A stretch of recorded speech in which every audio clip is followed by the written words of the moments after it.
KPK menggeledah rumah Sekjen PDI Perjuangan dan juga menyita flash disk serta buku catatan kecil. Apakah ini mampu membuktikan keterlibatan Hasto Kristianto dalam kasus suap Harun Masiku? Kita bahas petang ini bersama dengan tim hukum DPP PDI Perjuangan Johannes Tobing dan juga peneliti Pukat UGM Zainur Rohman.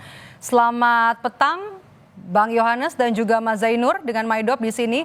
Saya mau tanya ke Bung Yohanes. Pertama kali pada saat penggeledahan kemarin di rumah di dua lokasi dari kediaman Hasto Kristianto, di mana posisi Hasto Kristianto?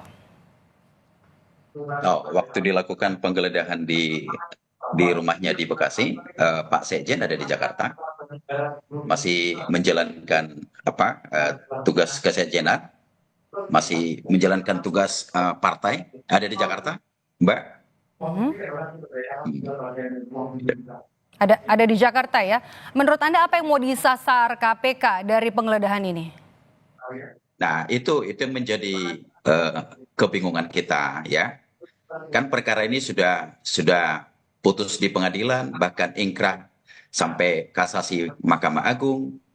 Orang yang sudah terpidana ini sudah keluar, sudah menjalankan kehidupan sehari-hari. Di seluruh persidangan sudah dipersidangkan, dipanggil bukti, disiapkan bukti, dipanggil saksi, dipanggil ahli, gitu ya. Satu pun kan tidak ada yang mengarah kepada Pak Hasto ini terkait materi perkara di persidangan itu.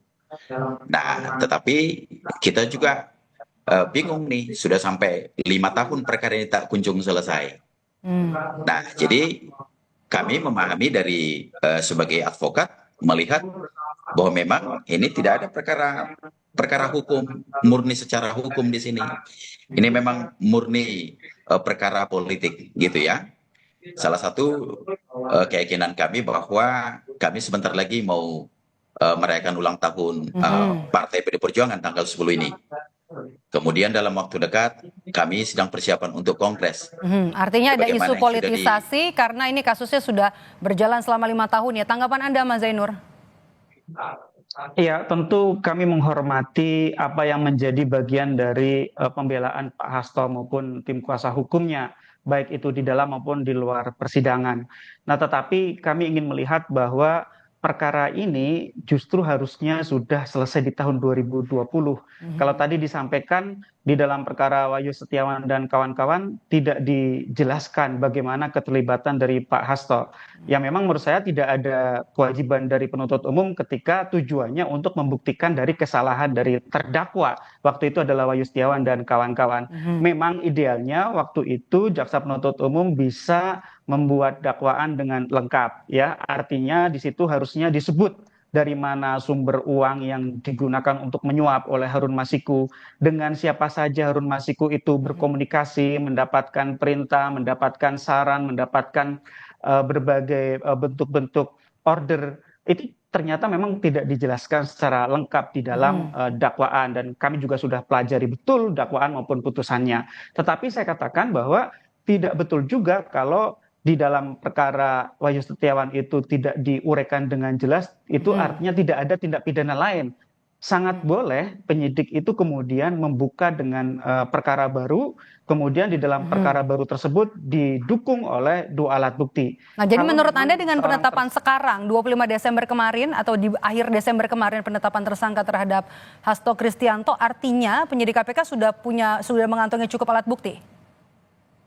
Harus sudah, dan saya percaya itu pasti sudah begitu ya. Kalau itu belum, silakan bagi tersangka untuk bisa menggunakan upaya hukum pra peradilan untuk menguji penetapan tersangkanya, dan sampai sekarang pun publik belum melihat adanya upaya pra peradilan yang digunakan oleh tersangka. Kita ikuti saja begitu ya. Publik dengan senang hati akan melihat bukti-bukti yang dimiliki oleh KPK maupun apa yang disampaikan oleh Pak Hasto dan kuasa hukumnya. Publik juga akan dengan sabar melihat bagaimana nanti di depan persidangan perkara ini akan dibuktikan.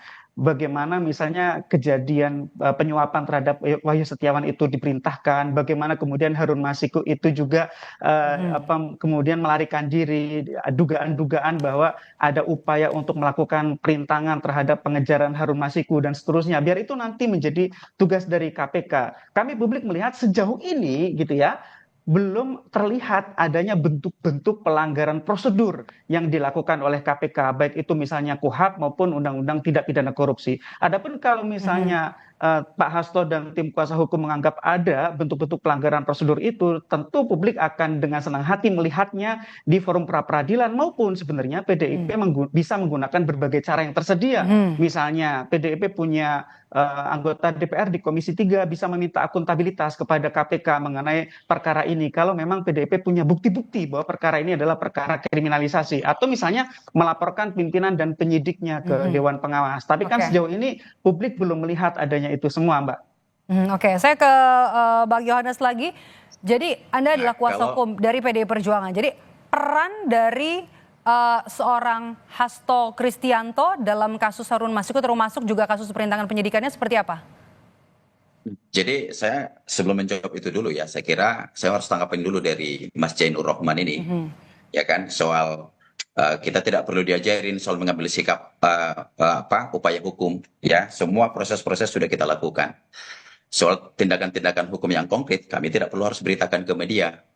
Apakah melaporkan ke Dewas, melaporkan ini ke Komnas HAM, atau memang ada pelanggaran kode etik dilakukan karena memang atau anggotanya KPK ini sifatnya diperbentukkan dari Polri, harus kita laporkan ke Mabes Polri juga, nggak perlu harus kita sampaikan itu. Seluruh upaya-upaya yang kita lakukan itu nggak perlu harus kita sampaikan. Nah, kemudian kenapa kita sebut ini perkara politik? Karena sampai hari ini sudah 5 tahun perkara ini berjalan kan.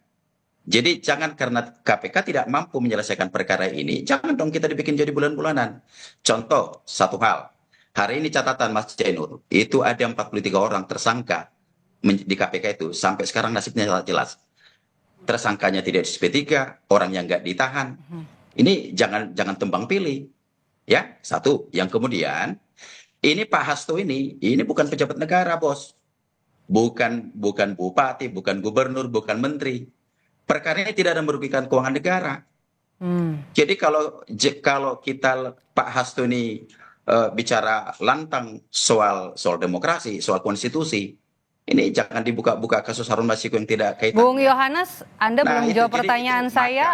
Apa peran Hasto Kristianto dan juga dalam perintangan penyidikan kasus Harun Masiku? Waktu kita singkat.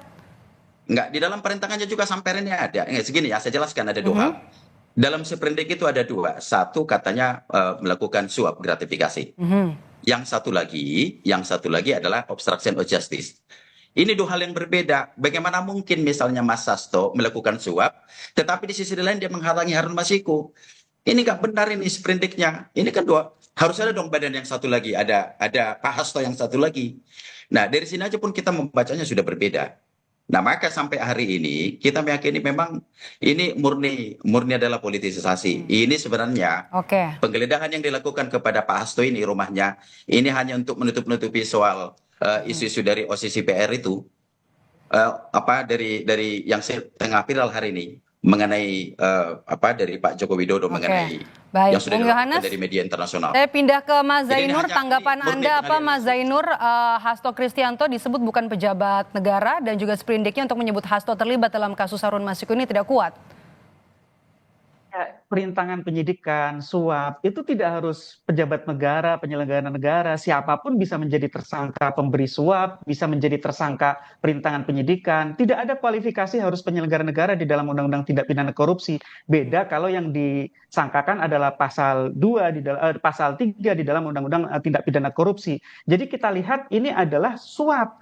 Jadi yang dimaksud tadi misalnya ini dikatakan tidak merugikan keuangan negara. Ya jelas ini adalah perkara suap. Suapnya pun mungkin relatif kecil dibandingkan perkara-perkara lain. Tetapi bukan berarti ini tidak harus diproses hukum. Harus diproses hukum. Justru semuanya harus terang di depan persidangan. Kenapa? Karena suap itu bisa merusak sistem. Bayangkan kalau misalnya seorang anggota dewan yang harusnya terpilih tidak jadi duduk hanya karena kemudian diubah posisinya hasil dari suap, itu maka akan menghalangi apa yang disebut sebagai electoral integrity, integritas dari pemilu itu menjadi rusak.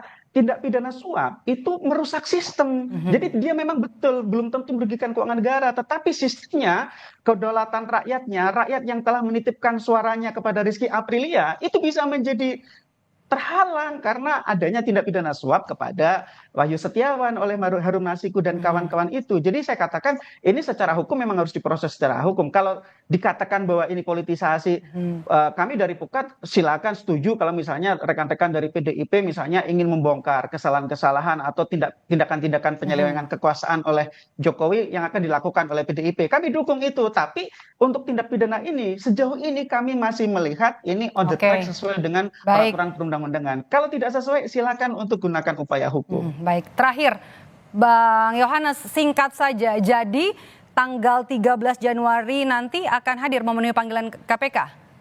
Ya, Pak Hasto akan hadir nanti, akan kami dampingi tanggal 13.